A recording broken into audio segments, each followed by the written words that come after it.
Hello, and welcome to episode 1 of For the Love of Podcasts. He's Ethan Morton. And he's Rory Stock, and we'll be bringing you the latest news and reviews from Big Finish's Doctor Who range. For as long as we can afford it anyway. Today is the very first episode of this podcast, and me personally, I've wanted to start a series like this for a long time. What about you, Ethan? How are you feeling today? Yeah, I'm looking forward to it. Any excuse to talk about Big Finish and Doctor Who? Of course, fingers crossed for a little sponsorship in the future. Fingers crossed. So we're going to start this first episode off because some of you may be familiar with me from other places on the internet, maybe not as familiar with Ethan. So let's just get out there who we are and our connection with Big Finish. Ethan, take us away. Yeah. Well, I got into Doctor Who around the time of Matt Smith, and from that point on, I've loved Doctor Who ever since, going to Classic Who and stuff. And Big Finish was a perfect opportunity to experience new stories from Classic Who with all the Doctors and all the Rangers. And yeah, they keep going, making more great stories, and there's always one interesting me each month at least. So what do you think your very first Big Finish you listened to was? So I think the first one I listened to was one of the early sort of monthly range ones. I think it could have been Phantasmagoria. I think I've it's not heard a of that one. fifth it was one of the first few ones. I think it was the Peter Davison's as the Fifth Doctor and Turlough, Mark Strickson one. I don't remember much about it, and I've been meaning to re-listen to it. But yeah, I believe that was the first one I listened to So it on was just holiday one Turlough. day. No, this Yeah, was just Turlough. after Resurrection of the Daleks. Then. Yeah, but before Planet of Fire, so that little gap. As Big Finish love expanding their gaps, yeah. And did you? If this was their early days, was it when they still used just like the Fourth Doctor intro for some reason? It would definitely have been the Fourth Doctor intro, but because this was a long time ago, I don't know if I really would have noticed. Well, I would have noticed it, but really have gone, "Oh, that's weird." I probably did, but yeah, nowadays it's really obvious. Yeah, definitely. Yeah, you can really tell. Where's the Peter Howe? Yeah, it's why I've made an edit of like Josh Snares, big up Josh Snares by the way, his animation of their animation of the Genesis machine, and while doing it I thought I can't be having this music, so I actually did edit the Seventh Doctor intro into it, just make it more accurate. Yeah, it's kind of weird. Big Finish haven't just sort of changed it like the downloads you get on the app. That would have been an easy fix, but I guess it's the charm of it being an early one. You can sort of tell, sort of mark that it's an early one. I think I need to go back and listen to the redux that they did for their very first release now, just to see if they did change the intros or went with the original. Yeah, because I don't know which intro they would have picked, because obviously it's 3 different Doctors. I think they probably would have done because it's one part per Doctor, isn't it? So you get 5, 6.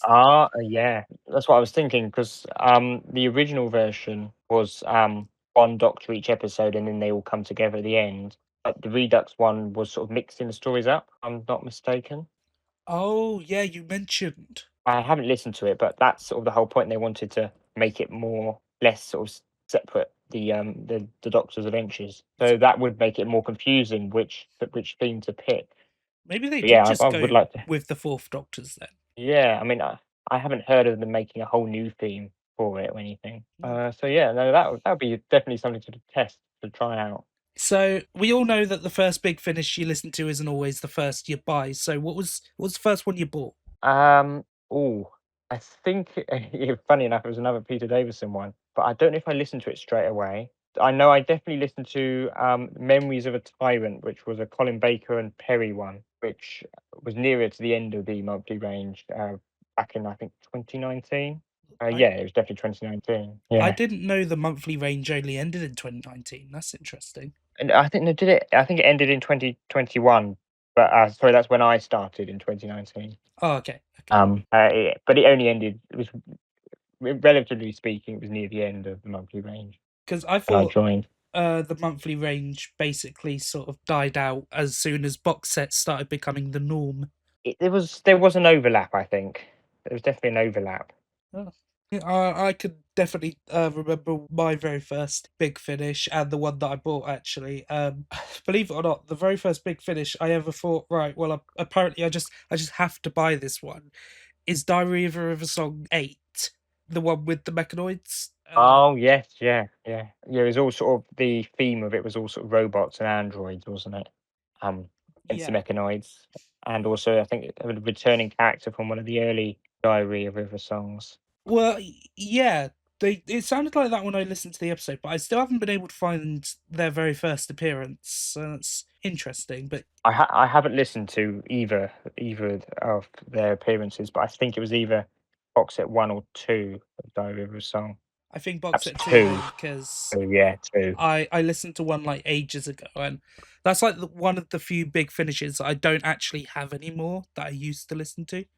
Yeah. But she definitely wasn't in that one. That's a rough box set, let me tell you. But it got better, and of course there's K9 in it. Oh, yeah, Anytime. yeah. Was it what was it called? Forever? No, maybe not that. Forever Home.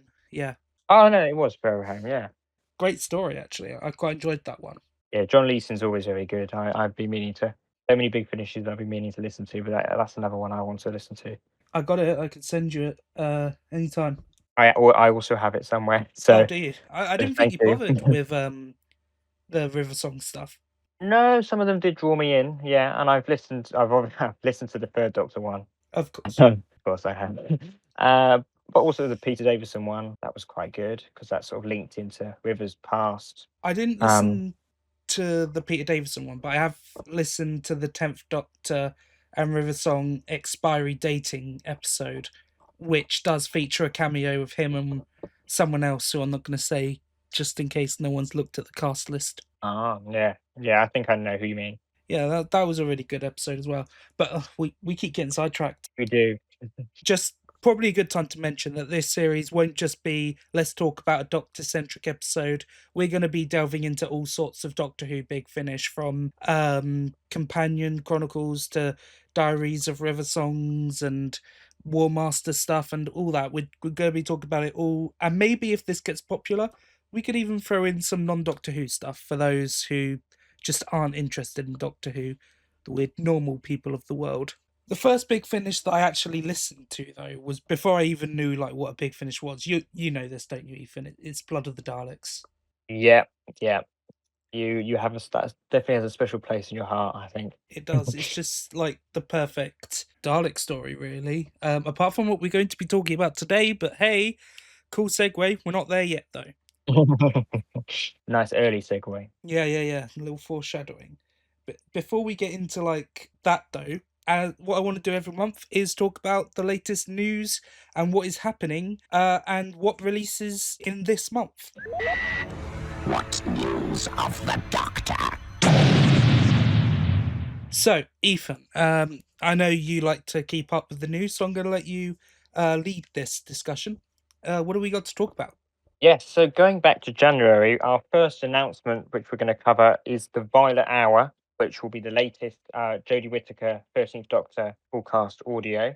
And yeah, I need to catch up with the Jodie Whittaker ones, but it looks interesting. They have been. Cover looks great. I've been keeping up with them. They have been very good.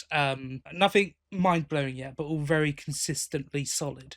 I did read the Vortex magazine article about the Violet Hour, and it was saying it was quite an emotional story. So it'd be interesting to see what direction it goes down. Oh, I'm very looking I forward do to it.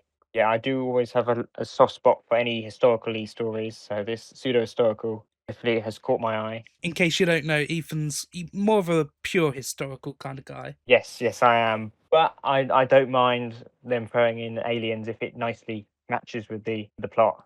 And Which is of course much more of a new Who thing to do. and judging by the last part of this set, this one's definitely going to be bringing in that little connected story that sort of began in Vampire Weekend. Oh, I'm intrigued now that I'm guessing it's something to do. Well, I've listened to Vampire Weekend and enjoyed it, so I think I know what you mean. But obviously, hopefully, once I catch up, I will know even more about the overall plot. Yeah, it mainly sort of, it wasn't in a huge way, but it mainly started coming into it in the last release. So yeah, definitely keep an eye out for that. And if you haven't listened to any of the Jodie stuff yet, viewers out there, I would definitely recommend. Talking of many things coming out soon, we have the cover reveal for the first question, the new start for the 11th Doctor Adventures.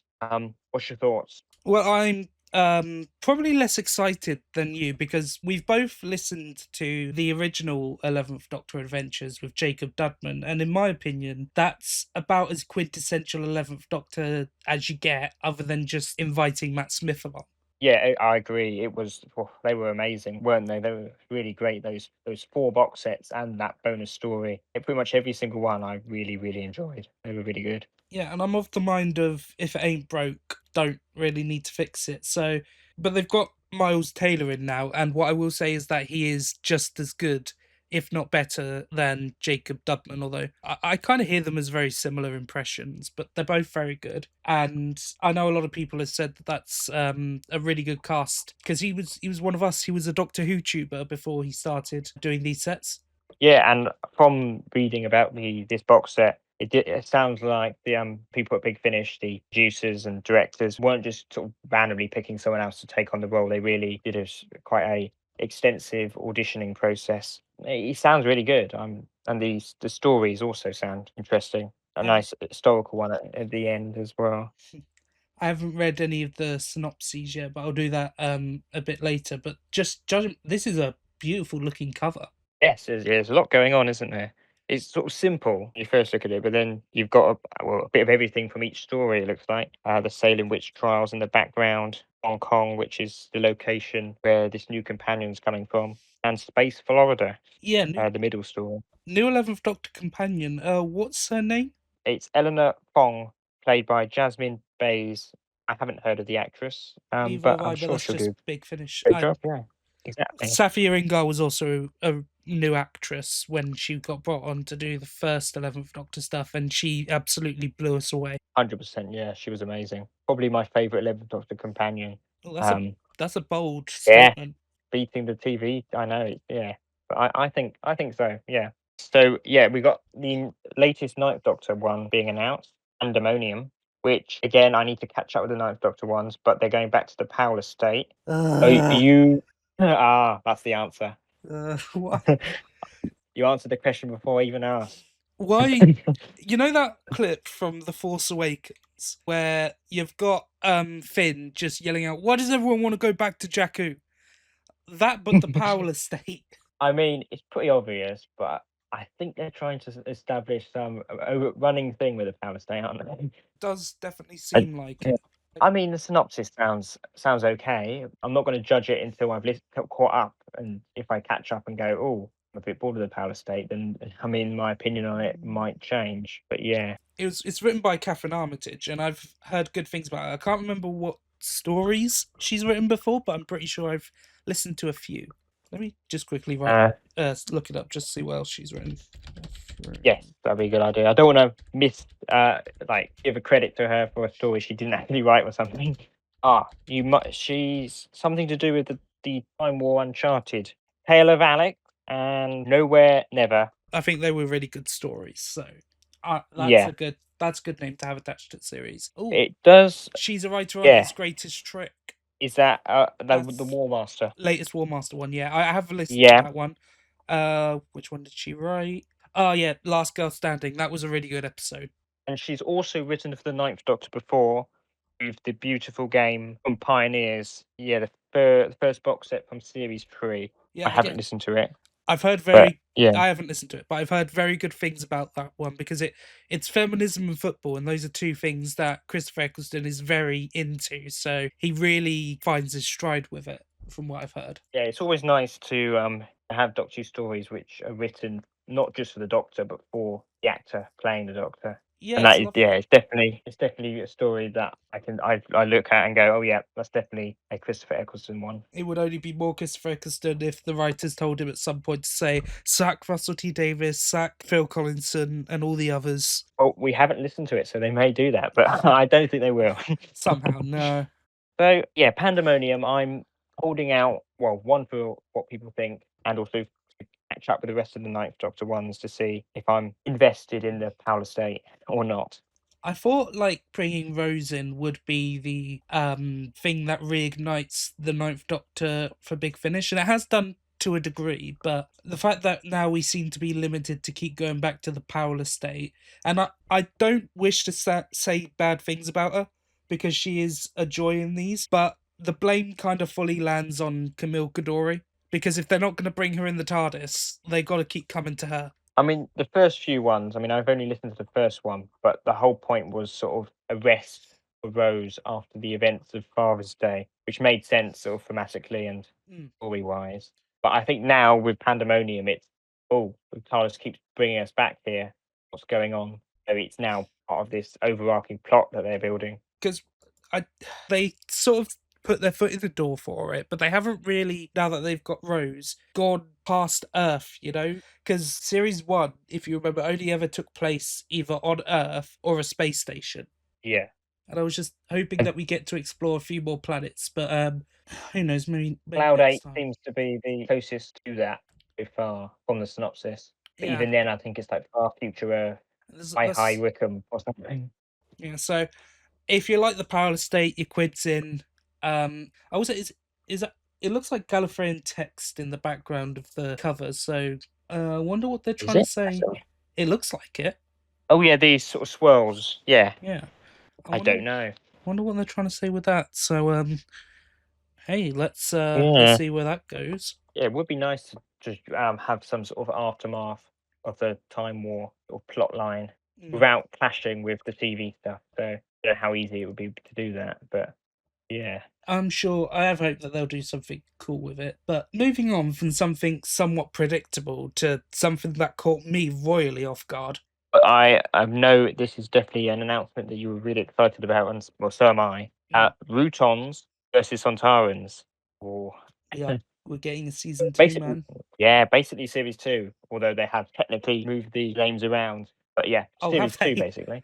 Oh yeah, I know. I didn't even notice until like a while after. I was like, oh, hang on, they're the different way around. Oh, that's Rootons versus that doesn't sound right. Yeah. You know how there are just some words that go well together, and if you flip them around, it doesn't sound right. Like bobs and bits. You wouldn't say that. Yeah, no. Clearly, our brains just thought it was the original title and just got excited. Well, that's what I've from there. When they released that trailer to the Big Finish channel, because they released an animated trailer to go along with it, and it's a bit of a shame because it's well animated, but what are going on with the Sontaran faces? That's kind of haunting. Yeah. But when they released the trailer, I saw it and I thought, are they doing a whole set of the 4 episodes? Is this time episodes on? No, it just turns out whole new series, completely unbeknownst to us. It does sound, not just from the title, but also from the behind the scenes and synopsises, that they are more focusing on the Routons this time. Even though the first story is called Betrayal at the House of Sontar. I think the later ones are more focused on the Routons. That'd be interesting then. They did get their own story without the Sontarans, and I think they actually in series 1 the Sontarans always sort of had to share the screen with the Routons, but the Routons were the only ones to get their own sort of moment to shine. I'll be interested more to see if it actually ties in with series 1 and the big story running through those sets, or if it wants to do its own thing now. The trailer kind of implies that it will talk about some stuff that happened before, but I won't say what because I know we will catch up on it. Yeah. I feel bad that every single one of these I'm like, oh, I need to catch up with that. But we actually have an outlet now to do it. Yeah, an excuse. So it's definitely pushed it further up the list. But definitely, I'm still excited though, even though a special podcast episode where we review all 4 episodes in one. Yeah, that sounds like a good idea. Yeah. What do you think of the choices of doctors and companions? We've got the Fugitive Doctor for the first one. We've got Six and Perry for the third one. The second one is Second Doctor Jamie and Zoe, and the fourth one is 8 Charlie and Kerez. Yeah, I think that's a good lineup. Fugitive Doctor is the coolest one because we've had a lot of these sets which smash together different doctors, companions to do different stories under a similar theme. See the Halloween box set or the Christmas one. And it's nice to see Joe Martin's now being incorporated into that little tradition. And it makes sense because this episode seems like they're going back to the very beginning of the Rutan Sontaran War. And also, it sounds like they're hinting at the end as well. But we'll obviously have to hear to see if that works out or not. Indeed, but there's some good doctors here. Colin Baker and Paul McGann, they were just kind of they were definitely going to be in it. And I've always liked some more Second Doctor, Jamie and Zoe. That is a TARDIS team that's really gone up in my favourite TARDIS teams ever. Yes, I'll be really. Oh wait, I was going to say I'm really excited to see Jamie take on the Sontarans, but he actually has done. Yes, he has. I am wondering if this is going to be sort of season 6B Second Doctor, Jamie and Zoe, or TV sort of season 6 version. I think it's going to be But 6B. either, yeah, If they want to reference the two Doctors, it has to be 6B. it doesn't have to though. I think from what I've heard, they've explained in a story that it was during the Second Doctor, Jamie and Victoria, the events of two Doctors. I think it was the Black Hole, the first Rufus Hound meddling monk story. There's a lot of leeway though, because they mentioned Zoe in the episode, but I think they did bring Zoe into the Beyond Wargame stuff, didn't they?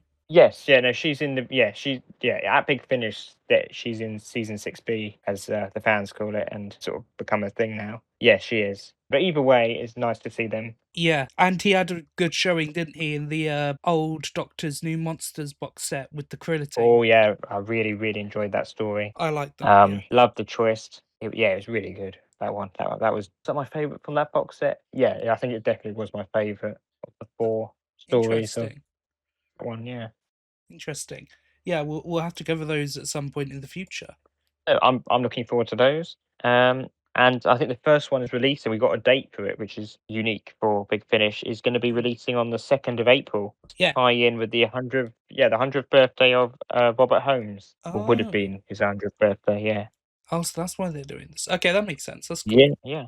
We can put it in our well, not physical diaries, our online or phone diaries. Well, that's why I say we should Yeah. review all of Sontarans versus Rutans in April. That way, once they've all been released, I think the last one, I don't know, didn't they say the last one would be like sometime in December or something? I think it's each month. So July. Yeah, Oh. July. Last one's July. Okay, Yeah, so we don't have to wait. That's good. come July, when the last one releases, we'll be able to review it. And it'll probably, let's be honest, it's probably going to be one of the most up-to-date things we talk about in the first few months of this podcast. And finally, for news, we have the next announcement for the Jonathan Carley War Doctor range, which is called Fear of the Light and features returning villain, the Rani. Whoa, more than 10 years waiting. Yeah, at Big Finish at least. We've got the Rani back.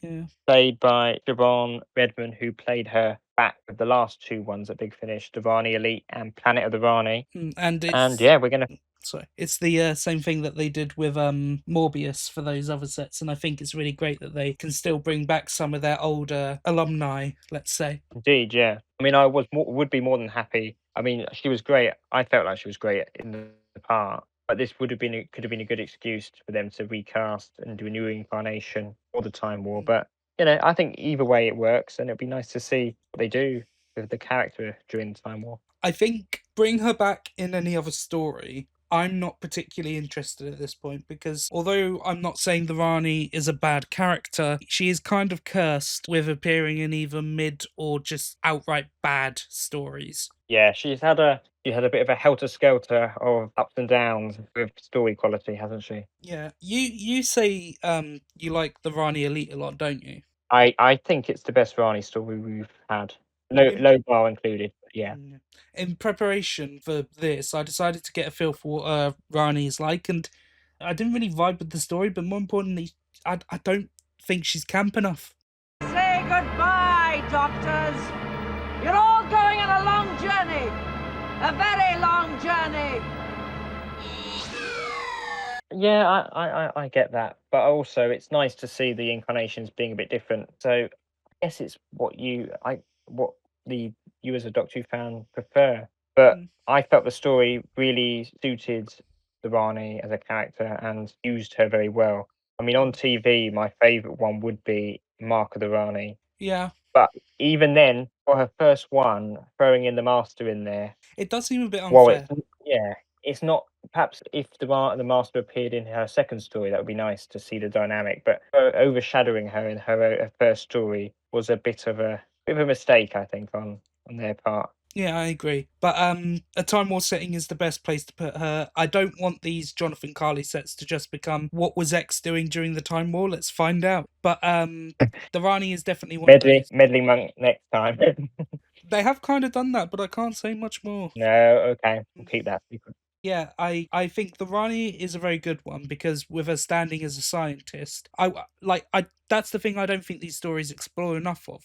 As a scientist, how does the Rani view the universe? Because she's not necessarily evil. She just doesn't have a moral compass of sorts. Yeah, no, and that's the risk writers have to make sure they don't fall down. She's not just the master, Mm. doing things to be evil. She's perhaps doing them selfishly, these experiments. Well, she's definitely doing them sort of selfishly, but she just doesn't care about what happens to other people. It's she wants if she's got an experiment she wants to do, she's going to do it.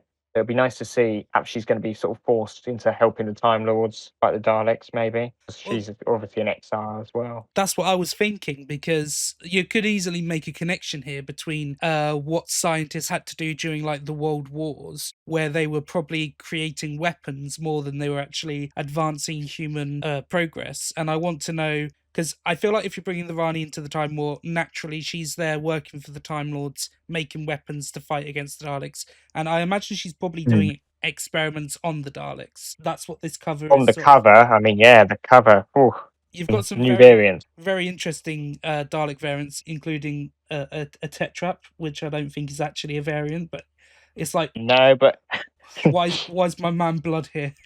forget that the Rani hasn't been at Big Finish for 10 years. We've never actually had a Tetrap story. Have we Exciting not? stuff. No, we haven't. Not at Big Finish yet. Wow. Uh, Okay. Well, they're making their debut during whether the you, Time War. yeah, What a glow up! yeah. Good luck for them. Yeah. Which side are they going to be on? Oh, well, we'll have to find out. But I'm very excited to see if they explore how she feels about creating these weapons purely to wipe out the Daleks when she probably doesn't want to be doing that and just wants to be doing her own experiments to better understand the universe and to her own ends and stuff. I'll be interested to see if they make a link there, a historical link. Also, reading the behind the scenes, they are hinting at sort of exploring her past with the Doctor. There's a lot they can do, and there's a lot they sound like they are going to try and do. But it's 3 hours, so hopefully that'll be enough time to let all those ideas flourish. This won't be due for release until May, so I think I really like the cover, so I actually might pick up a physical copy then, because that's also when my birthday is. Oh yeah, that's true. I hadn't thought about that. Yeah, Yeah, so yeah, I nice birthday present.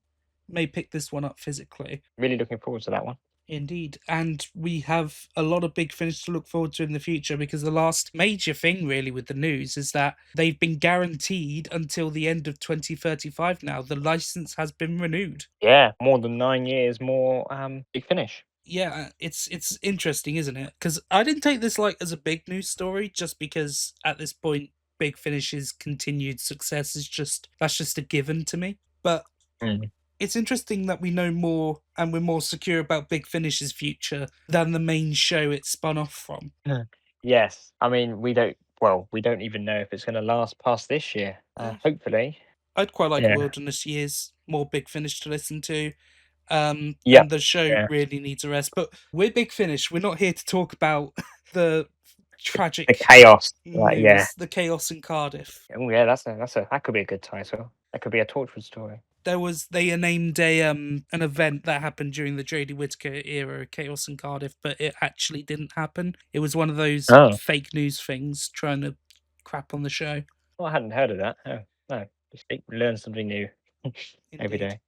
And if you two want to get into some more Big Finish stuff, the releases this month are the Ninth Doctor Adventures Cloud 8, The Lost Stories, The Sixth Doctor Collection, Short Trips Volume 14, Impeccable and Other Stories, The Companion Chronicles, The Legacy of Time, and the Third Doctor Adventures, The Imposters. Any of those take your fancy, Ethan? Well, as you know, and listeners, you're about to find out, I'm a big Third Doctor fan, so The Imposters is definitely jumping out at me out of the lot there. But I'm a little concerned though. The writer wrote a story for the Third Doctor called Kaleidoscope. I can't say that. Kaleidoscope. Yeah, Kaleidoscope. And it was a bit of a mixed bag. Sadly, it was a bit. There's a lot of things going on for a six-parter, but it didn't really work for me. So the writer Alan Barnes is back for this one. So I'm a little bit more apprehensive. Excited to hear Liz Shaw and Sarah Jane interact because they've never met each other, and that's sort of the big selling point of this story. And that's actually does sound really interesting. But yeah, some good stuff like the Third Doctor one and the Ninth Doctor for this month. But me personally, I'm not fond of like audiobooks as much as full cast dramas or that weird half and half thing they do with the Companion Chronicles. Yeah, no. Most of it isn't really for me, and obviously the Sixth Doctor stuff is just a re-release of sorts. But you know, some good stuff there for those of you who are into that sort of thing. And of course, we'll have Indeed, yeah. we'll have Ethan's verdict on the imposters sometime soon. Yes, it should be coming out at the time of this recording this upcoming week, so soon. However, while we like to talk about the good side of Big Finish, unfortunately, not everything goes to plan, and there has been a little bit of a controversy regarding the box set Cybergene for the War Doctor series, which I have decided to dub Cybergate.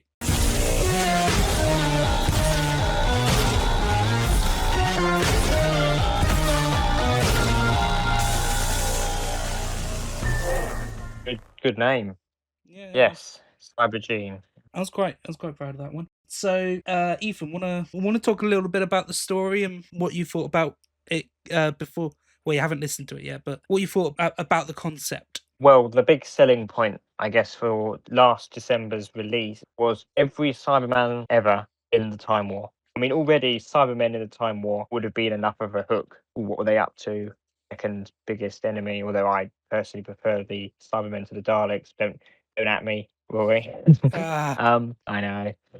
But no time for Cyberman versus Dalek debate. But yeah, it was labelled, and also if you see the cover, heavily implied and synopsis to be every Cyberman ever in a story. Did they deliver though, Rory? Not quite. You see, I have listened to this story and I've been keeping up with the War Doctor stuff for quite a while, and in general, I think Cybergene, while still being a very solid Cyberman story, it was a noticeable step in quality down from the last 3 releases that we've had for the War Doctor, and is like probably my least liked War Doctor story from Big Finish, maybe. Fair enough. Yeah, and that's outside of the actual controversial part. But I just want to quickly say about the story. We may talk about it when stuff happens, but I just want to give the quick summary that you only do the Cybermen in the Time War once, and I feel like while this is a solid Cyberman story, it doesn't really take full advantage of the fact that you've got Cybermen taking place in that part of history, and the fact that they couldn't even face up against a single Dalek. It's a little bit frustrating, but I guess there was a lot going on. But the biggest problem that people have had with the story is that we just got Asylum of the Daleks. It says there is every Cyberman ever in the story, and in fact the cover, which is why I got the physical edition, which I'm holding right now, is gorgeous because you've got Cybermen, you've got 80s Cybermen, you've got Tomb Cybermen, Invasion, 10th Planet, the new Jodie Whittaker Cyberman, front and centre, gorgeous. Yeah, you've got all these different Cyberman designs. In fact, I don't know if you're looking at your copy at the moment, Ethan, but in the back you can also see the Ninth Doctor Big Finish design, which appeared in the trailer as well. That's a nice little Easter egg. And a lot of people won't recognise this, real-time Cybermen. Yeah, they really went out of the way to get some quite obscure ones to put on the cover, and it's already quite packed, so they didn't have to, but they did, yeah. I know, and that's why it was really disappointing, especially the animated trailer that came with it, which did have all the proper voices. We were exactly like you once. Humanity and the improvement. On Earth, on Mundus, on Telos. You will be upgraded. That's why it was really disappointing when you get into the episode and they all basically sound exactly the same. And that's maybe being a bit harsh, because I do in fact know a thing or two about Cybermen voices, and I can tell you that what we did get was some 10th Planet Cybermen early on with the wrong voice modulation, Invasion sounding Cybermen basically throughout the whole thing after that point, and we also got really randomly one Wheel in Space Cyberman with the correct effects for one line that appeared also in the trailer. Identify Doctor. What's left of the original? So that's 3 out of every single Cyberman ever. Yeah, everyone's favourite Wheel in Space one managed to get in. Yeah, the one that sounds just like a Dalek. which Yeah. is weird. But how did you feel about this when I told you that this happened? I mean, as we've said, I haven't listened to it yet, but I have watched the trailer and obviously got excited from the trailer, but long before that, for every Cyberman. So my expectation was, oh, it's audio. Obviously, we'll be hearing them all differently. So when I heard that that wasn't the case, I was definitely disappointed. Me too. And listening to it, it just feels like maybe we're missing some context with the voices being all the same. And one Cyberman that I'm hearing could actually be a modern Cyberman, and I just didn't pick up on that. But yeah, considering that Nicholas Briggs does do era specific Cyberman voices a lot more than he does like era specific Daleks. I mean, generally speaking, most of the classic Daleks have the same effects, they sound basically the same. He's been very good with distinct Cybermen, so I was really hoping that they would go through with it. And actually, as it turns out, they did. But there was some communications issues. So we were listening, or I was listening, and I told you about this, to the Big Finish podcast. You noted down which one it was, didn't you? Yes, I did. It was called Cloud 6, and during that, about 36 minutes in, I the sound effects weren't used, and I'm acknowledged that it was a mistake on the sound designer's part. The answer is human error. When I was in the studio, I had two mics in front of me. I had a mic that just recorded my voice without an effect on, and a mic that recorded the voice with the ring modulation on. So I said, well, look, you've got the dry recording, so it can all be re-effected later, and I'll just do the style of performance, and you can sort that out. Well, what happened was, the sound designer just heard the ring modulated effect, and I thought, well, that must be the one I have to use. So he just used that throughout, which was a kind of vague, cybery thing that wasn't really appropriate for any of the voices, to be quite frank. And when I heard about this, Liam, with people complaining about it online, I was mortified because I'd been very careful to issue instructions for it all to be done properly. And unfortunately, because of human error and everyone working very, very hard and having loads of things to concentrate on, they had forgotten what I said to them. And that is actually, for me, quite a shocking revelation, actually, because when I heard about it, I assumed this was an Asylum of the Daleks type thing where, because it's audio and you're only actually hearing them, maybe they felt a little sheepish about having them all sound like really different. Some of the Cybermen, I'll admit, some of them can be quite grating and not very, well, I'm not sure what the word I'm looking for is, but it's like listening. hard to understand some of them, yeah. Could be, yeah. It's like listening to a Tomb Cyberman. Yeah, that voice is good for like the couple of lines, you will become like us.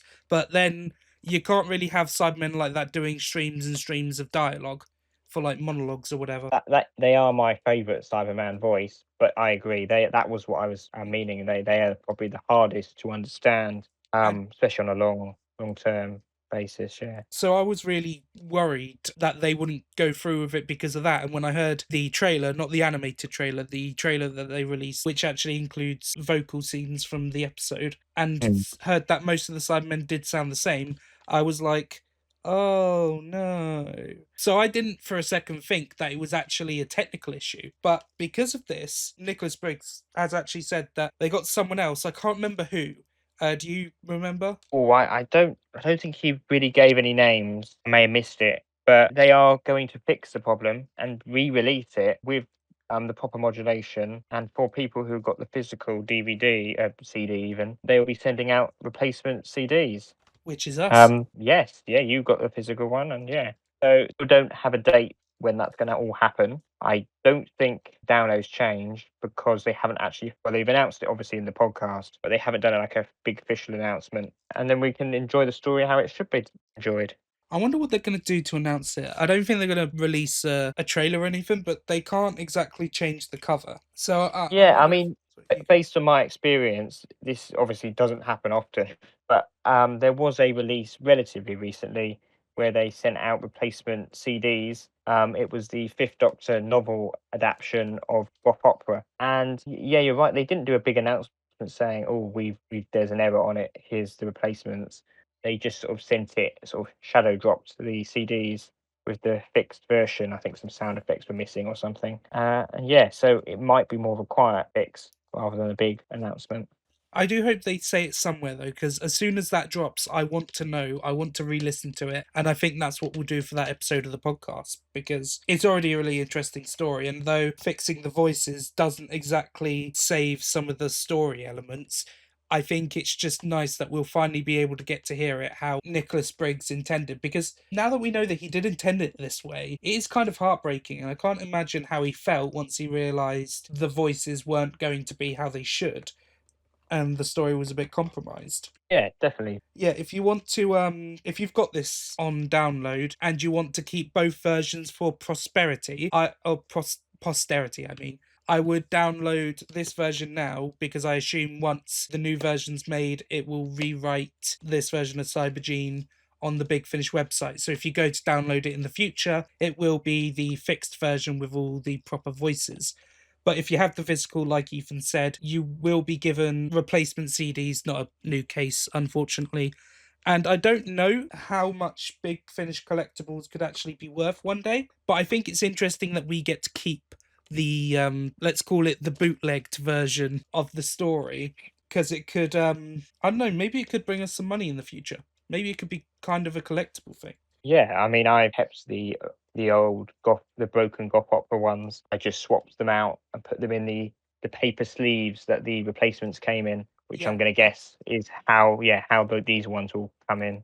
That's exactly what post. I'm going to do with this one, I think. And I've been, for those of you who don't know, I keep all my Big Finishes, or as many as I can get my hands on again, on my old laptop, because there's loads of storage on there. And I've made a whole collection folder with different subsections for each Doctor, each series, all of that stuff. And when I was about to do it a couple days ago, but when I put Cybergene on there, I'm going to put both versions on there for, again, posterity. And just because sometimes I might want to go back and listen to the bootlegged version with the wrong voices, because it's a novel way, you know, like how sometimes you might listen to the proper recording of the stuff of legend, but then sometimes you might want to just listen to the live recording that they did. Yeah, again, this has definitely tempted me to try both versions of goth opera to see what the exact difference was. Exactly. Yeah, Maybe you could make a video about it on this channel. possibly. Yeah, if it's obvious the difference. Hopefully it's obvious, or maybe it was just a minor thing. But yeah, it might be a good idea. Several days later. Hi guys, it's Rory, and not a cartoon, and I'm joined with Ethan, also not a cartoon, for a quick little addendum. See, Cybergene, we didn't know when they were going to update it, but Ethan just got an email, didn't you? Yes, replacement discs are coming. Replacement discs are coming. They didn't say it was for Cybergene, but as soon as Ethan said this, I thought that's the only one that they need to replace right now, and if they're doing that, then they must have finished it, and it's a lot quicker to upload the full thing onto Big Finish than it is to send out the disc. So I thought, just on a whim, I'll delete Cybergene, re-download it, and see, and lo and behold, at the very least, part 1 has been updated. I still need to confirm whether it's all updated, but yeah, if you want to listen to the new fixed version of Cybergene, and you already own it, go to the Big Finish website now, link in the description, and you should be able to just open it up and listen to it at your heart's content. Thank you for listening. With this podcast, one of the things we'd like to do is to review a different Big Finish story each month, whether that be something new from their catalogue that we're just really excited about, or an older story that we're really fond of and we just want to share with all of you lot. And this week, or month, sorry, it was my choice. And I've decided to go for a story that Ethan hadn't listened to before now, but I've listened to quite a few times now, and that is the 8th Doctor box set, What Lies Inside, featuring Paradox of the Daleks and what's the other one called? The Dolby Spook. That's it. I was going to say Molby for some reason. I'm thinking, what the hell is a Molby? So, how this is going to work is that we're both going to give a very spoiler-free review so that you can go listen and experience it yourself if you like what we say about the general vibes of the episode. And then once you finish listening to it, don't worry, you can come right back, because after that we will give a massive spoiler warning and we'll go more in depth on each episode, or just the episode, depending on, it's not always going to be a box set. Sometimes it's going to be a single episode. Sometimes it could be a 50-minute episode. It could be a 3-hour one. It depends on what we're feeling that week. And Ethan, you better start thinking about next month because it's your choice, boyo. Or what shall I? Where shall I force you to listen to? Ooh, I have to think. So long Yes, as of you have course, it yeah. on digital, you can pick whatever you like, man. Childhood threats indeed. You want to know my favourite? Zagreus sits inside your head. Zagreus lives among the dead. Zagreus sees you in your bed. Don't do that. So, let's start off with the spoiler-free reviews then. Do you want to go first? Yeah. Let's start with obviously the first story in the box set. There's two stories, as we've said. Paradox of the Daleks by John Dorney. And yeah, John Dorney is a favourite writer of mine, definitely one of my favourite Big Finish writers. And yeah, we got a nice timey-wimey, as the Doctor would say, story with the Daleks, with the Eighth Doctor, Liv and Helen, arriving on a space station where not everything is as it seems. Yeah, this is definitely a story that you need to go in blind, I think, to fully enjoy it. But you also need to. It's straightforward, despite it being timey-wimey. But yeah, it's a one that you do need to sort of listen into to really enjoy it and enjoy all the references and moments throughout. But yeah, I would give it a solid 5 out of 5. Really enjoyed. We're doing numbers. Paradox. Are we? Well, I started it, it seems. Apparently we're doing it now. Let's say we're doing numbers. 5 stories out of 5 because we love stories. Yeah. No, I really enjoyed it. I'm very much in agreement with you. The thing that really works about this story is the fact that it is complicated time travel shenanigans and high concept science fiction. And yet, listening to it throughout, I didn't get a single moment where I was lost or confused or where it didn't make sense to me. It's one of those where the more you think about it, the more you just smile and really enjoy what it was going for. And it's very funny in quite a lot of places. So I'd definitely as well give it a very solid 5 stories out of 5. It goes to prove that you can make a very simple, low budget story be really engaging. 100%. Yeah, I'm sure John Dorney had to take a while to write the story, make sure it all made sense. But yeah, it really paid off in the end. And the Dolby Spook, I'm just going to quickly put my thoughts out there. It partners well with Paradox of the Daleks, despite the fact that its biggest flaw is that it comes after Paradox of the Daleks, because it's just hard to compare the two, given how good Paradox is. But it does pair well, because Paradox is like big ideas sci-fi with characters we like, and then the Dolby Spook is more character-focused and exploring maybe some deeper aspects about characters like Helen, the Doctor, through the scenario that they found themselves in. But it's a really weird and ridiculous one to follow up from Paradox. It's like, if you'd have told me that, hey, we're gonna give you this box set, and one episode's gonna have this fun time travel story with the Daleks and the Eighth Doctor, some of your favourite stuff, I'd be like, okay, so what's the second part? And if you'd have said then, oh, talking mongoose, I've been like, oh, okay, sure. But no, I think the story actually really works. And if it was in any other box set, I might be talking about it more enthusiastically, but it's just the fact that I'm comparing it to what came before. But that doesn't make it any worse of a story. I'd give it maybe a 4.5 stories out of 5. Yeah, no, the Dolby Spook was very, very interesting. I remember when it was first announced and they were describing the behind the scenes of it and the announcement, saying, oh, it's based on a real life event of a haunting or alleged haunting of a house where there was a talking mongoose allegedly haunting this house, and the paranormal investigator who's actually in the story, it was a real life person who went to debunk ghost sightings and stuff. So yeah, it's definitely fertile ground for Doctor Who to cover. But yeah, it's quite crazy even for Doctor Who plot lines to have a talking mongoose as the main character. But it was really good. It was really good, and as you said, it was quite a character. I didn't realize it would be so focused on sort of characters, which was good because it nicely explored the companions, Liv and Helen, especially Helen. I think we've got some good stuff in this one. It's a very high point Which is nice. Helen. Definitely, yeah. But yeah, I would also give it 4 out of 5 stories. I really enjoyed it, but obviously Paradox of the Daleks just wins out of the 2 stories. Which is quite surprising, because given your taste for historicals, I would have thought you'd have gone with the Dolby Spook.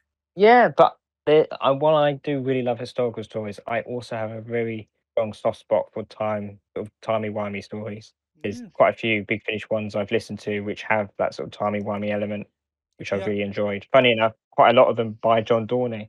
He He he does just push the boat likes out. he likes exploring that sort of thing.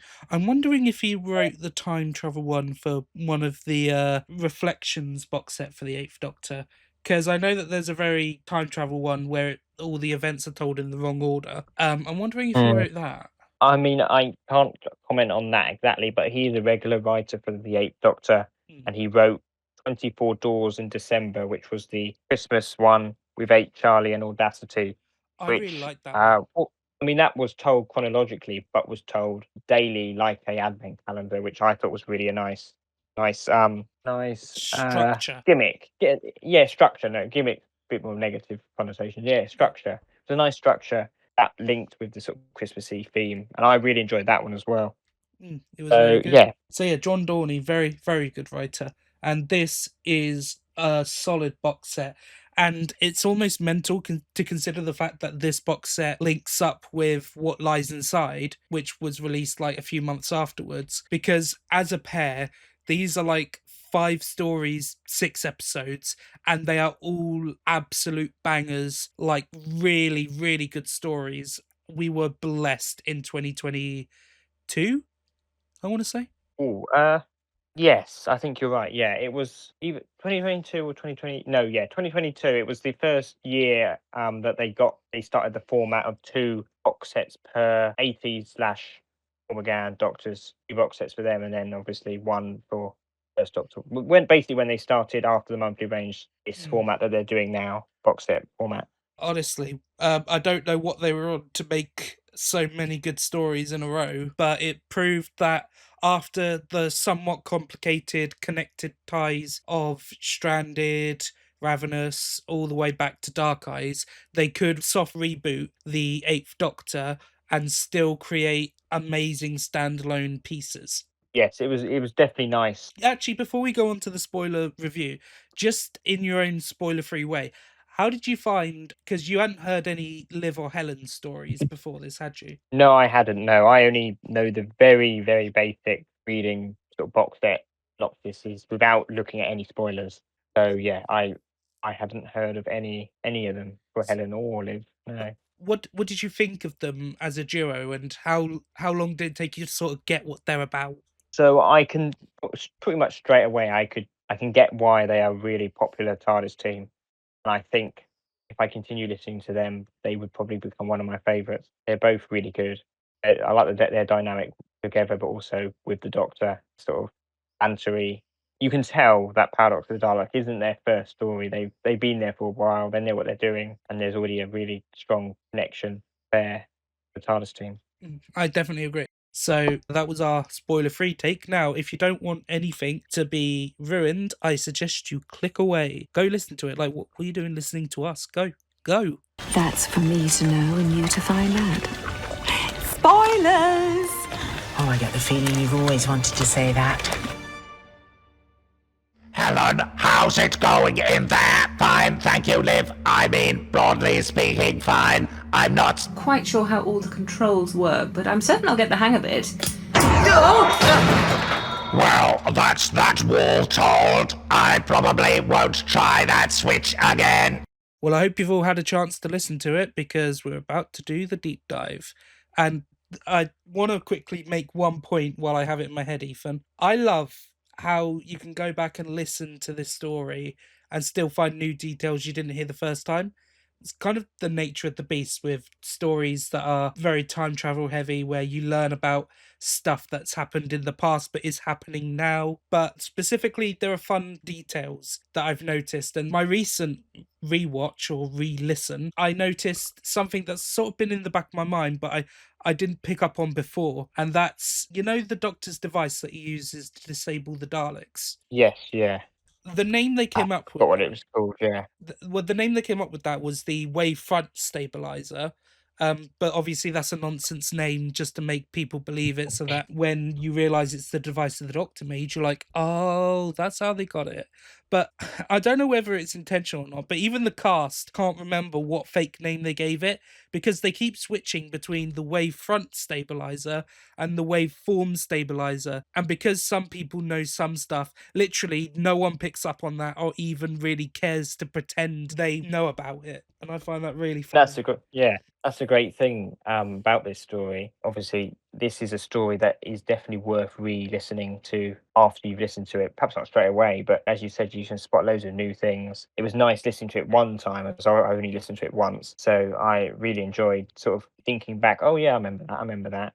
All that links to that. But a re-listen is just perfect for this story. The intro definitely kind of gives those vibes off as well, because I've known no other Big Finish intro where they've been able to play the same sort of opening bit 3 times. Like, basically how they start part 1 is exactly the same as they start part 2, but you keep getting new context and things keep changing. The smart thing about the story is that, so you've got Helen and Liv going back in time. They disable the Daleks and decide to hop in them, and that's why they're not killed by the Daleks, because they are the Daleks, in the manner of speaking.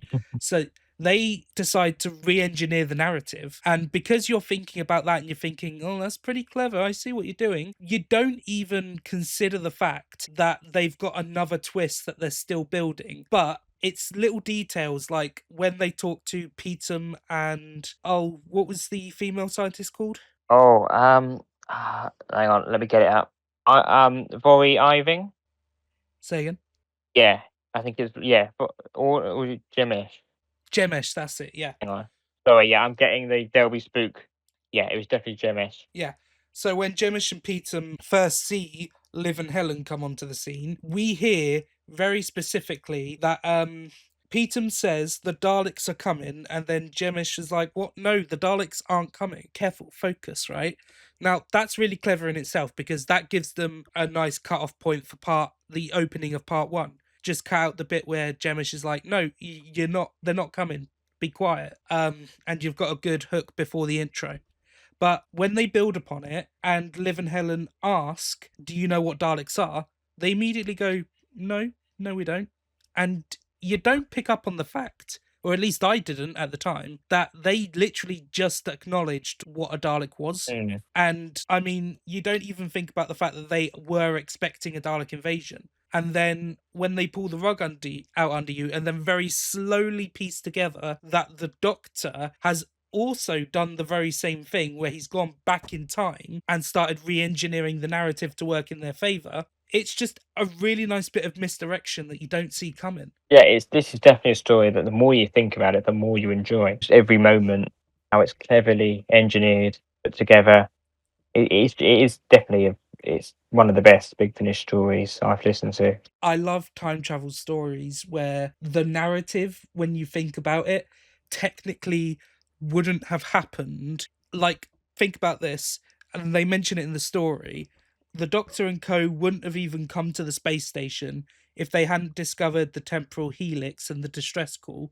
I think there was a distress call anyway. But if they hadn't discovered this temporal helix that the Doctor himself had to create, but they wouldn't have gone there to see the temporal helix if they hadn't, you know what I mean, if they hadn't already gone there. Because what you're thinking is that they kind of created this whole mess themselves. Like, the Daleks, those 3 Daleks were always going to show up. But outside of that, everything they did to themselves. And I love time travel stories where you've just got to make stuff happen, even if it doesn't make sense, even if it goes against your own interests, just because they have already happened. Like, there's a really stupid example in this episode where Jemish says she's going to take the Doctor to see the chief scientist. So when the Doctor goes in the past and calls Petum the chief scientist, he's like, I'm not the chief scientist, Jemish is. And so the Doctor's like, oh, okay, well, when you see me, can you say that Petum is the chief scientist? And she's just like, well, why? Why would I need to tell you that? Is it important? And the Doctor's like, well, seemingly no, but it is, and that doesn't make sense, granted. And also telling him to know what he's doing, despite not knowing at all what he's doing. It's very clever. These are just the best ways to sort of get these time travel concepts across to an audience. And yeah, like you said, I was never lost while listening to this story. And even with, as you said, well, before we get on to however, one more sort of positive thing. there's a nice little moment where, because the Doctor and the companions are all Daleks, there are technically no Daleks on the station. It's Yes. all fine. But obviously, they know as part of the loop that they're going to be Daleks. Slash, they have to sort of follow through with the loop. It's just really, yeah, it's really clever, that bit.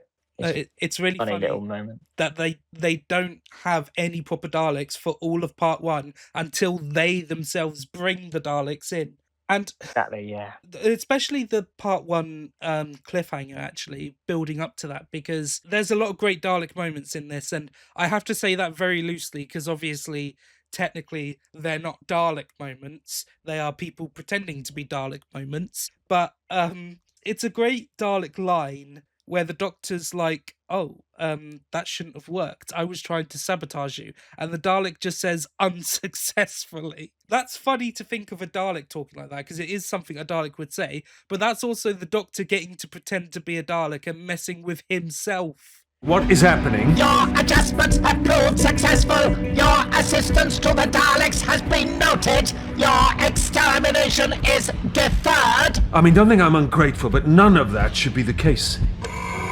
Explain. The portal is working perfectly. If anything, it's bigger, better. It can't be. That's the point. Sorry and all, but I was sabotaging you. Unsuccessfully. Oh, don't be absurd. I'm very good at sabotage. It's one of my best things. If I sabotage you, you stay sabotaged. Obviously not. You're right, don't get nippy. Exactly, yeah. It was, all the hints were there, and then once you know, it's just so satisfying.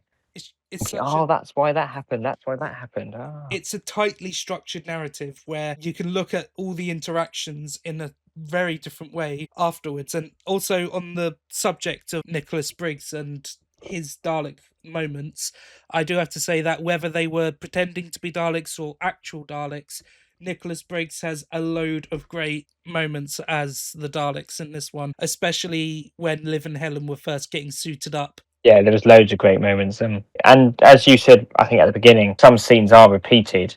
And that obviously is a huge risk in a story. You know, it could be quite boring. But every scene that is repeated, you're learning something new.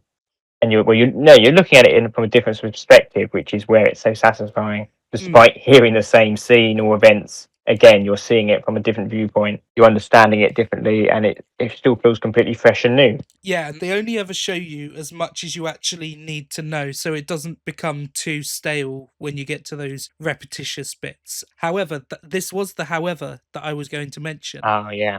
There is one small problem, and it is a small cheat, but because the rest of the structure is so tightly written, I genuinely think it was more of a cock-up in the voice department, because as we all know, apparently Big Finish are not infallible, and they do in fact make mistakes like that, as we've discussed in this very podcast. Yeah.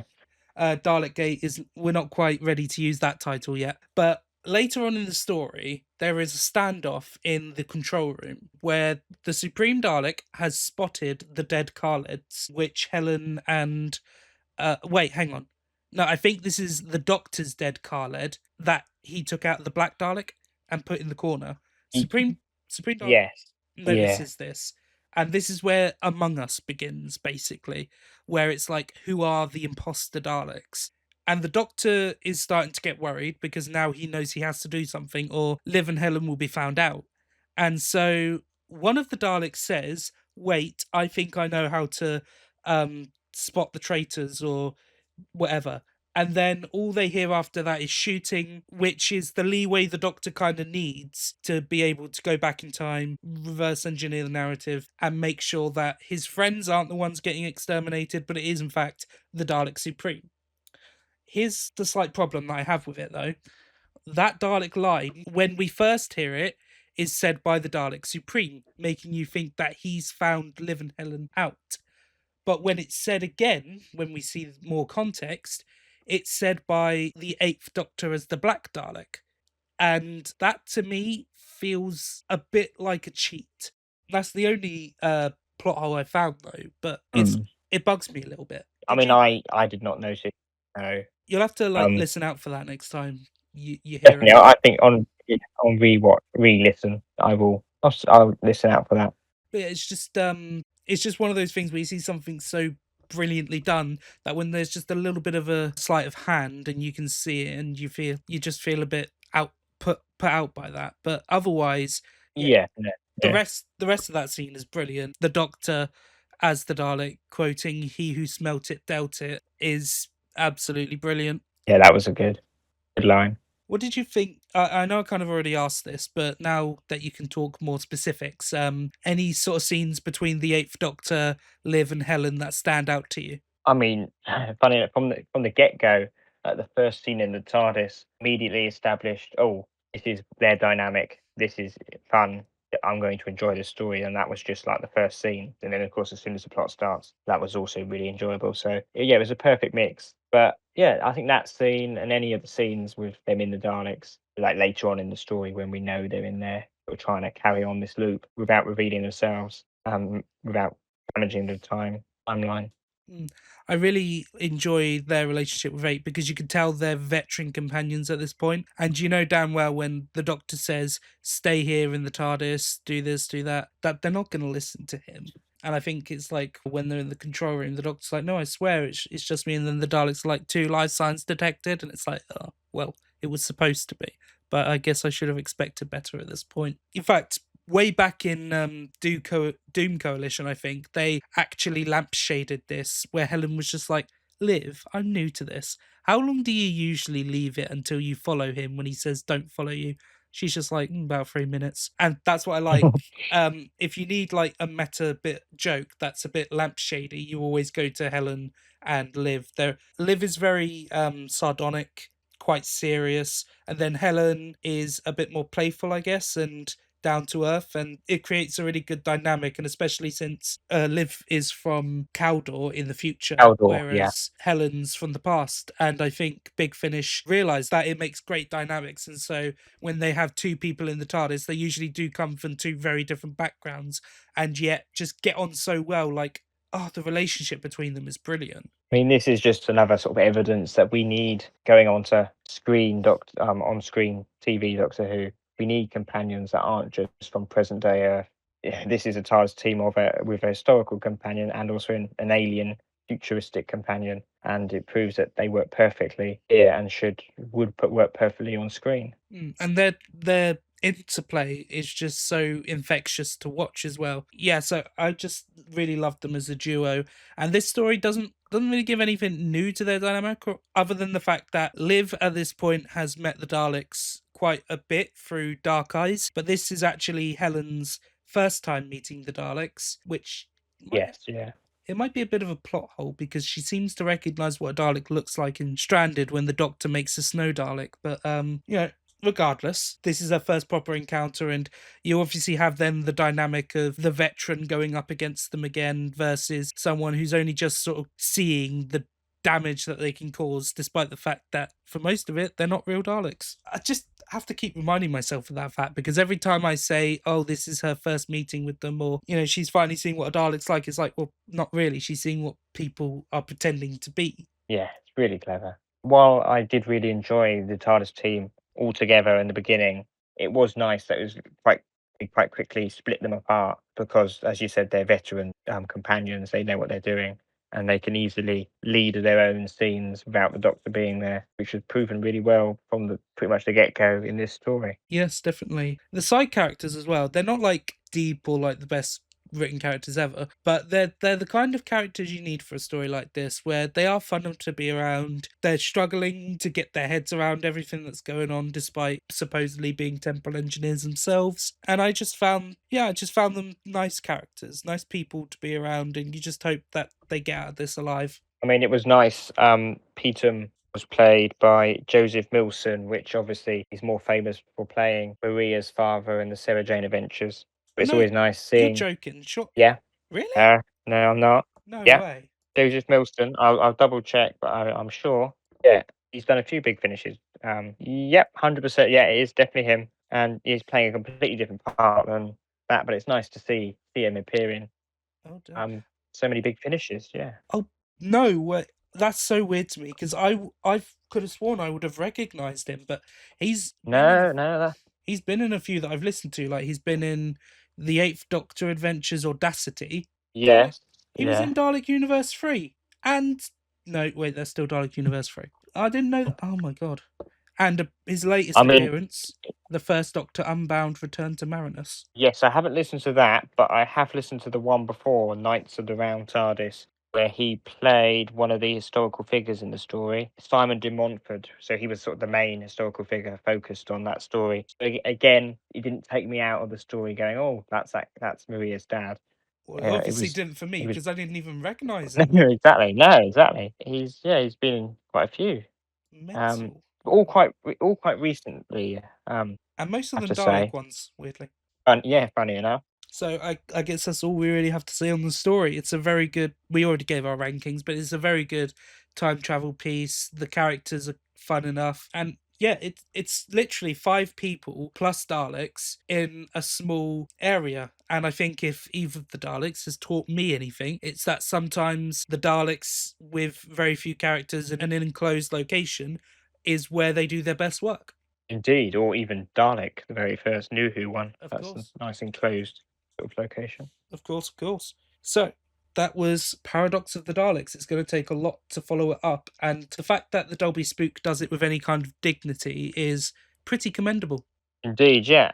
The Dolby Spook, yeah, definitely holds its ground. Lauren Mooney and Stuart Pringle having written it. They are. We were talking about them earlier because they had a writing Indeed, credit. well, 2. They're going to write 2 stories in the Helter Skelter 5th Doctor box set. Yeah, and so that's.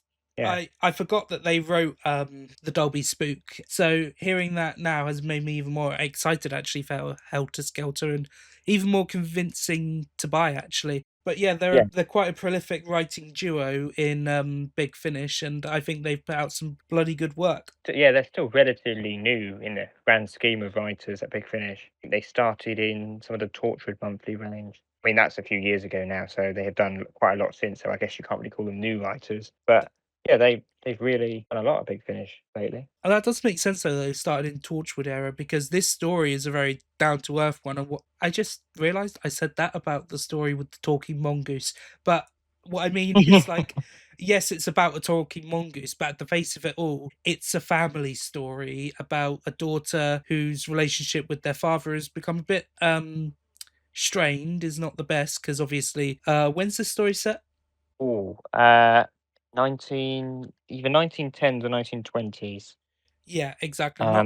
Not a time where there weren't workhouses, but children weren't exactly treated brilliantly. Yeah, but early 20th century, very early 20th century. Well, is it? No, hang on, it might be the 30s. Yeah, early basically, early. Yeah. A time where children weren't exactly treated well. And to be honest, you can understand where what's the character's name? Hold on, I've got the list in front of me here. Jim, apparently was his name. You say Jim was like a real person, or at least Jim's the father, right? Yeah. Yeah, well, there was definitely a family who, they're all based on real people. Not just the guy investigating the paranormal activity. I mean, Harry Price, I think his name was. Yeah, Harry Price. But yeah, also the family is based on a real family. But it's all not the actual based on family. real Is stuff. it? You can understand sort of like why the dad is how he is. Like he's a piece of work. Don't get me wrong. Even before he gets possessed, but then living not relatively well. So there's this whole talking mongoose thing. He's like, oh, I've got to make some money out of that. You can kind of you can get it. Yeah, I think the family was still in real life were called the Iving family. The daughter's still got the same name, and while you said it's Jim, in real life it's James, but again that's the same name. So it is not just the sort of it's based on, but it's also linking in by actually having the real names of the family and also the investigator. Yeah, and the family definitely is like at the heart of the story.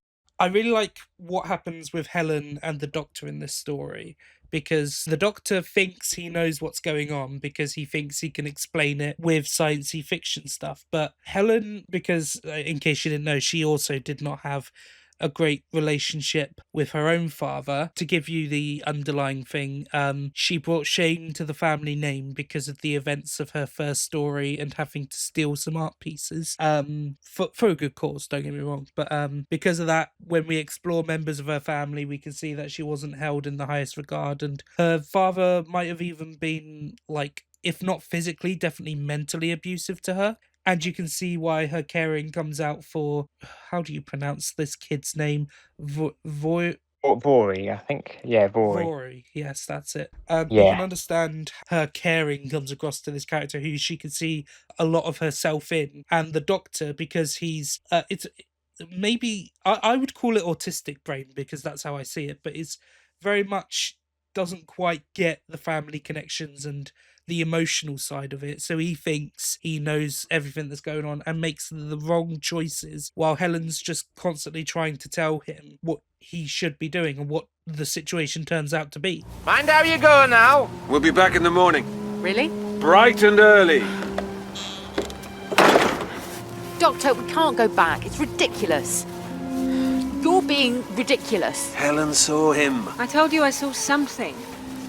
I couldn't be sure what it was. And whatever's in that house sent us a message. Punched through time and space and into my TARDIS. Whatever's in that house. We've seen stunts. Magic tricks, that's all. You sound like Price. He's a professional skeptic. Fine, that's his lookout. But Liv, Helen, the three of us, we know the universe is full of wonders. Men like him only want to catch those wonders, shrink them down until they're no bigger than a few blots of ink in a newspaper. Liv's right, Doctor. That house, that family, it's weird, I grant you, but it's not alien. It's ordinary. Locks and bolts and silences and secrets. It's just a lonely, frightened little girl trying to get her father's attention.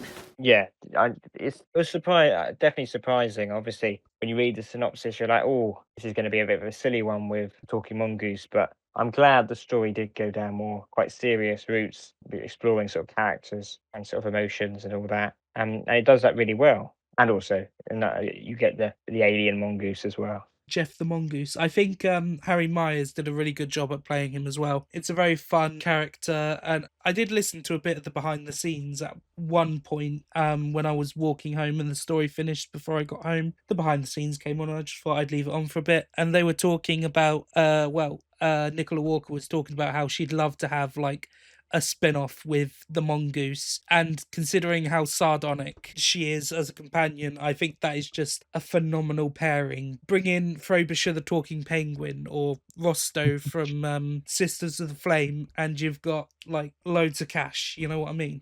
I'd buy it. The Animal Chronicles. The Animal Chronicles featuring Liv. Yeah, I mean, I really enjoy Frobisher, so yeah, Frobisher and Jeff as a duo would be quite funny. Talking animals, apparently. That's how Big Finish makes the big bucks. I do really like it though.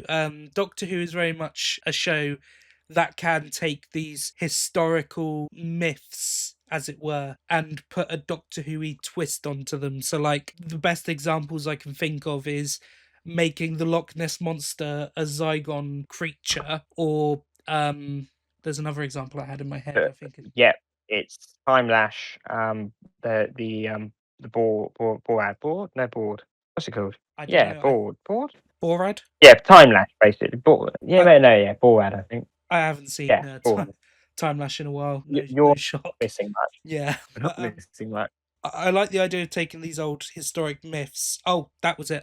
Shakespeare Code kind of does this because of the lost play of William Shakespeare, and sort of giving a Doctor Who reason for why these mysteries happened or what was going on. I think that's brilliant. Yeah, I mean, there's so many examples, and it proves that it works pretty much all the time. Yeah, and it's nice to get a smaller sort of story that I bet a lot of people probably wouldn't have heard about. Like I didn't know Dolby Spook was an actual thing, and again, going back in time, telling me I'm going to listen to a story with great Dalek paradoxes and also a talking mongoose, I'd be like, oh, who came up with that idea? A talking mongoose? And they'd be like, oh, that's also based on a real story. And I'd be like, shut the fucking door. What? I know there's so many, whenever they announce the Big Finish sort of historical one, I'm like, oh, I've never heard of this. I quickly look it up and go, oh yeah, it's real. Wow. Did you know about Dolby Spook before No, listening to it? no, I hadn't, no. So as soon as I heard it was based on a real thing, I quickly looked it up and was like, oh wow, it really was. Any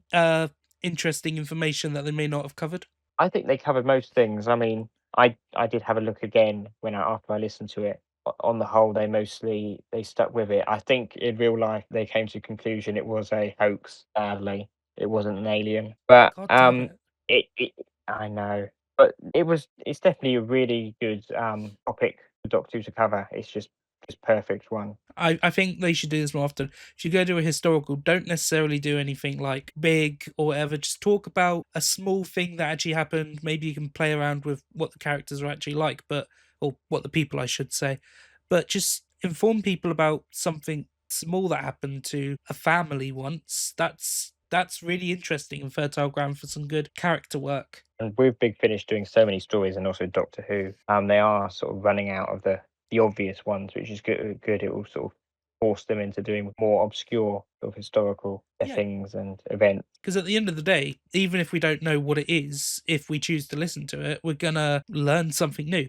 I think actually that might be the power of this box set, because I don't know if I'd have picked up the Dolby Spook if it wasn't also included in a really good Dalek story. I mean, you are a big Dalek fan, so the best way to get you into other stories is definitely to bundle one with a Dalek one. Yeah, true. And it is always surprising.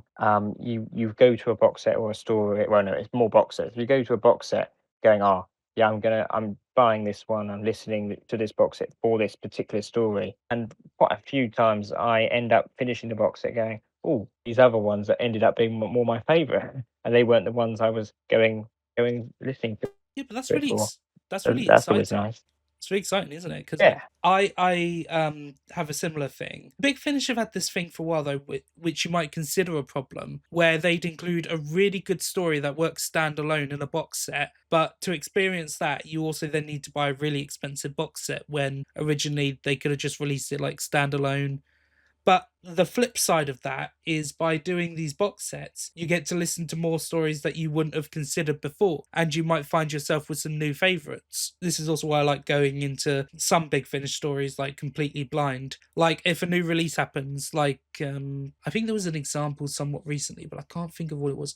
It might have been the very first Call Me Master set. I don't know if I fully knew what all the stories were about, but if I don't know, then generally speaking I won't look it up, and I'll just listen to the story and then get my complete raw thoughts on what I thought about it. And that sort of happens with me when they release like the trailers, the audio ones, nice flashy animation ones I always end up watching. But there's some of the audio ones I don't listen to the audio ones, or if I do, I listen to it quite a few months beforehand. So I sort of either forget or don't know some of the moments that happen in that. So it's nice to go in blind. Indeed. I really wish I had more to say about the Dolby Spook itself, but it is just a really solid story with some great character work from the Doctor, Liv, and Helen. Anything else? Yeah. I don't think so. No, I as we've said it, I gave it 4 out of 5. I think you gave it 4.5.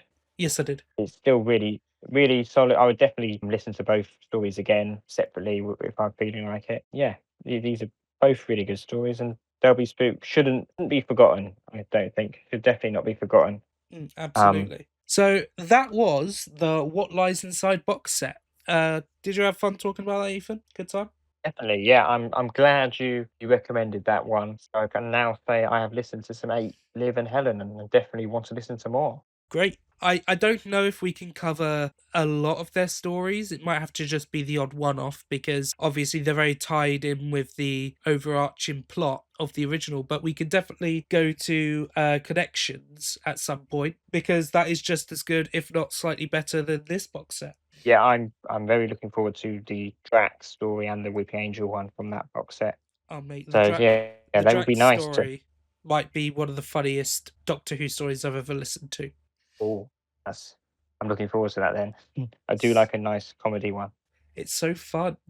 It's definitely a box set of contrasts, and there are some very interesting, very different stories in it, but all still tied under a really interesting theme. And actually, I have quite a lot to say about the second episode in that set in terms of Doctor Who lore.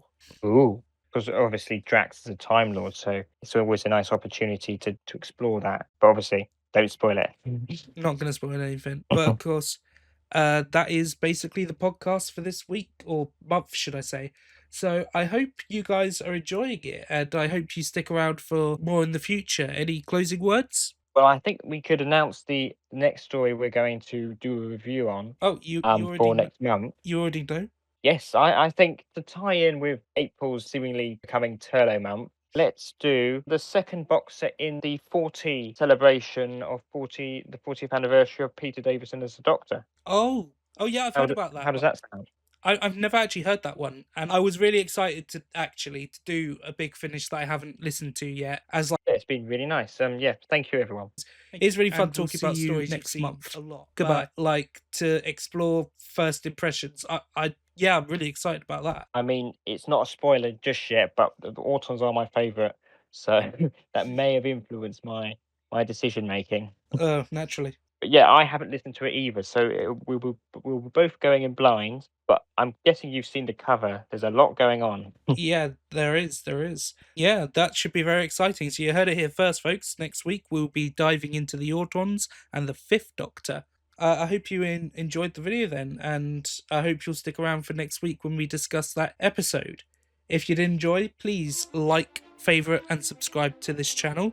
Comment something down below, something very nice, or something calling us wankers for our opinions. I don't know, engagement is engagement at the end of the day. Yeah, I hope you enjoyed. I hope you enjoyed Ethan talking to me tonight. It has been brilliant to hear from you again. Yeah, it's been really nice. Yeah, thank you everyone. And we'll see you next month. Goodbye.